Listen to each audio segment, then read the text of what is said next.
Fala futuro doutor, fala futura doutora, que bom que você está vendo esse vídeo. Eu quero te dizer quais são os 7 erros que impedem que um medibulando aprove, né? Medibulando é a condição de estar se preparando para o Enem, para um vestibular de medicina. Uma vez que você passa, você já não é mais medibulando. Então o sonho de todo medibulando é passar para o próximo nível e eu quero te mostrar os 7 erros que vão fazer você reprovar, né? Se você tiver 1, 2, 3, 4, 5, 6 ou 7 desses erros, você está dificultando o seu caminho para aprovação. E o primeiro erro, gente, é o mais básico de todos, é não dominar a matemática básica ou qualquer conteúdo básico dos conteúdos que vão cair na prova que você vai fazer no Enem e, com isso, ainda assim passar para os conteúdos complexos, ou seja, você não dominou a base, você não tem clareza sobre os conceitos fundamentais do conteúdo, seja de matemática, seja de física, seja de qualquer outro conteúdo que cai na prova,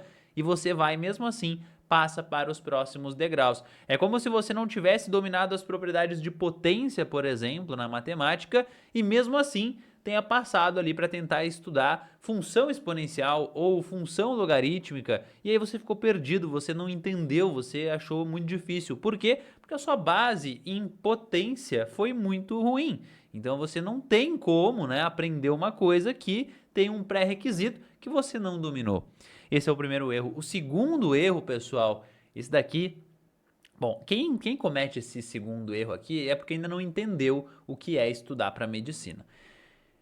Estudar passivamente. Tá? O que é o estudo passivo, gente? É gastar a maior parte do seu tempo vendo aula, escutando e copiando e fazendo resumo, ao invés de raciocinar, ao invés de estudar ativamente. O que é estudar ativamente, que é o contrário de estudar passivamente? É você, a todo momento, forçar o seu cérebro a pensar, a traçar caminhos para um raciocínio.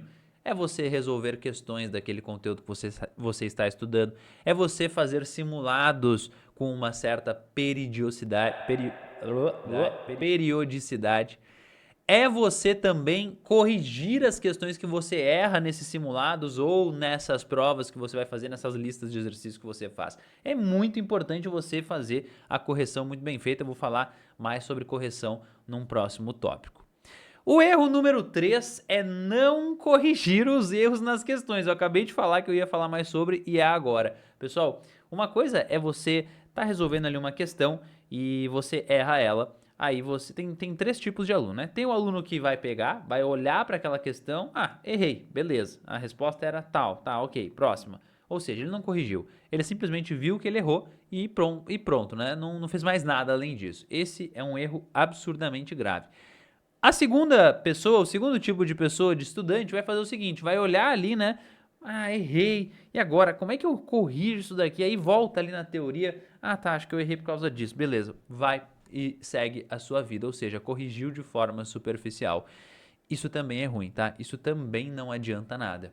Você precisa fazer uma correção aprofundada do que você errou, porque pensa comigo, uma lista de exercícios, ela só serve para alguma coisa se você erra alguma questão. Como assim, professor? Não entendi. Se você faz uma lista, você acerta tudo, aquilo é uma validação de que você já entende, já compreende todos os tipos de cobrança que podem haver daquele conteúdo. Se você erra uma questão, 2, 3, 4 e faz uma correção aprofundada dessas questões que você errou, aí sim você saiu daquela lista com um conhecimento que você não tinha quando você começou a resolver ela. E é para isso que servem as listas de exercícios, para fazer a gente evoluir, para fazer a gente dominar os conteúdos.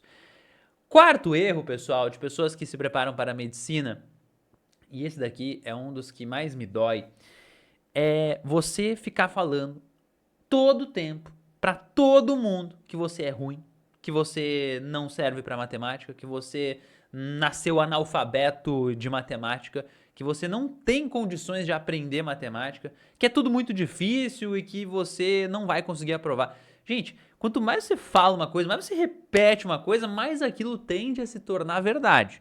Então, eu conheço muitos alunos, gente, muito, é muito comum os alunos, principalmente os mais iniciantes, chegarem num chat, assim, numa aula, ou... É no chat, né? Porque em presencial isso não acontece tanto, eles guardam mais pra si. Agora, num chat, eles vão lá, eles mandam... Caramba, isso é muito difícil, eu nunca vou aprender isso, isso é demais pra mim, eu vou reprovar esse ano, já vou pensando no Enem do ano que vem. Se você vai começando a falar isso, essas coisas vão se tornar verdade.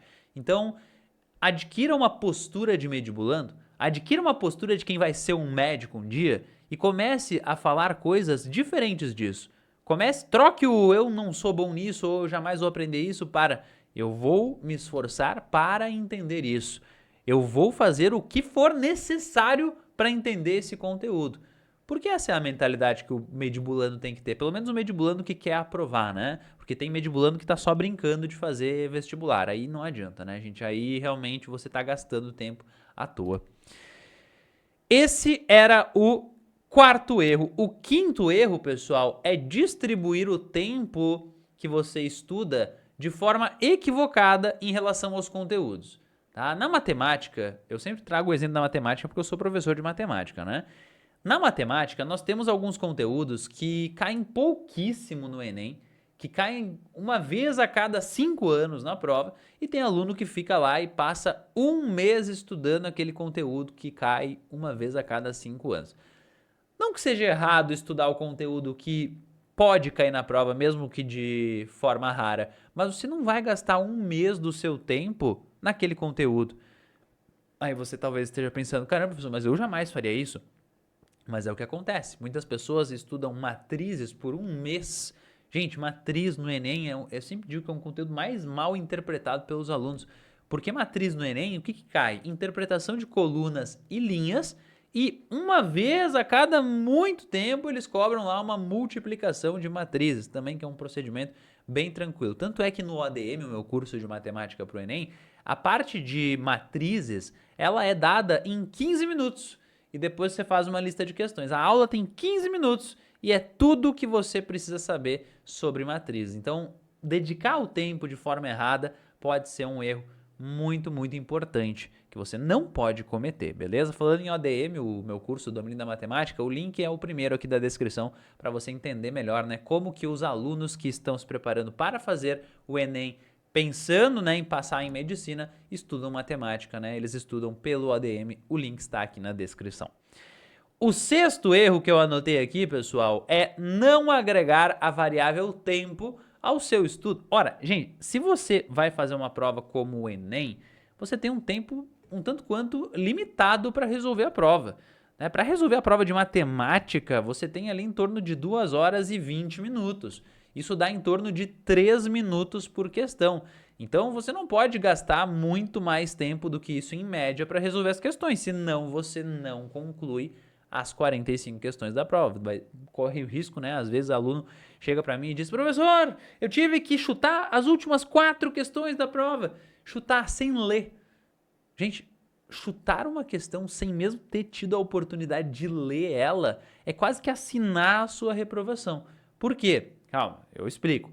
Se essas 4 questões que você não teve nem tempo de ler e você chutou, você pode ter corrido o risco de perder 4 questões fáceis da prova. E as questões fáceis do Enem, se você erra elas, a sua TRI é completamente penalizada.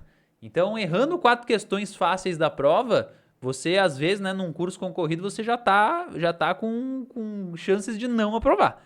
Então, realmente, você precisa ter tempo de, pelo menos, ler todas as questões. Claro que aí entra também estratégia de prova, né? Pular as questões que você não consegue fazer logo de cara, para conseguir ver todas as questões, depois você vai voltando naquelas questões mais complicadas. Se você tem interesse, né, num vídeo onde eu fale mais sobre estratégia de prova para alunos médios, manda aqui nos comentários que eu posso gravar. Se vocês tiverem interesse, né? Só vou saber se vocês têm interesse se vocês comentarem aqui embaixo. E o sétimo erro é não revisar ou revisar de uma forma ineficaz. Pessoal, quando a gente vai fazer uma prova que é como o Enem, que acontece uma vez a cada ano, às vezes a gente estudou um conteúdo lá no início da preparação, lá em janeiro, lá em fevereiro, e daí a gente deixa para olhar para ele de novo só quando a gente estiver com a prova de matemática do Enem na mão.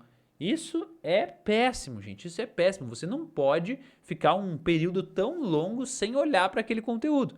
Não é que você desaprende o conteúdo, mas você esquece as coisas, né? É diferente você desaprender de você esquecer. Se você esquece um conteúdo, é muito tranquilo você relembrar ele desde que você faça uma revisão, certo? É por isso que existem dois tipos de revisão que eu recomendo para os alunos: as revisões espaçadas, que devem ser feitas semanalmente ou quinzenalmente, com conteúdos, questões de conteúdos que você já viu, e a revisão geral. A revisão geral, ela deve acontecer nas 4, 5 semanas que antecedem a prova, e a gente faz uma revisão geral de todos os conteúdos que caem na prova de matemática do Enem, beleza?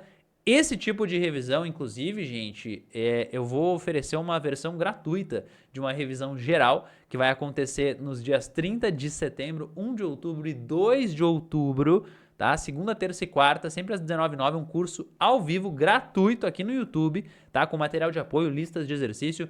Só que para você receber os materiais, os links e garantir, né, que você vai participar com a experiência 100%, você precisa se inscrever, tá? O link eu vou deixar aqui também na descrição do vídeo para você fazer a sua inscrição gratuita para esse evento, que vai ser uma revisão padrão MED, tá, pessoal? Quando eu falo que é uma revisão padrão MED, é justamente para aqueles alunos que estão focados em fazer medicina e precisam de uma revisão à altura, ok? Após o evento gratuito, eu ainda vou abrir vagas para o meu curso de revisão, que vai acontecer nas 4 semanas que antecedem a prova de matemática do Enem, com aulas ao vivo, com acompanhamento pessoal comigo, né? Se você fez um trabalho muito forte, né, de preparação para passar em medicina ao longo de 2024, agora, nos últimos meses, é o momento de você finalizar com chave de ouro, né, para abrir essa porta da universidade. E você pode contar comigo para isso.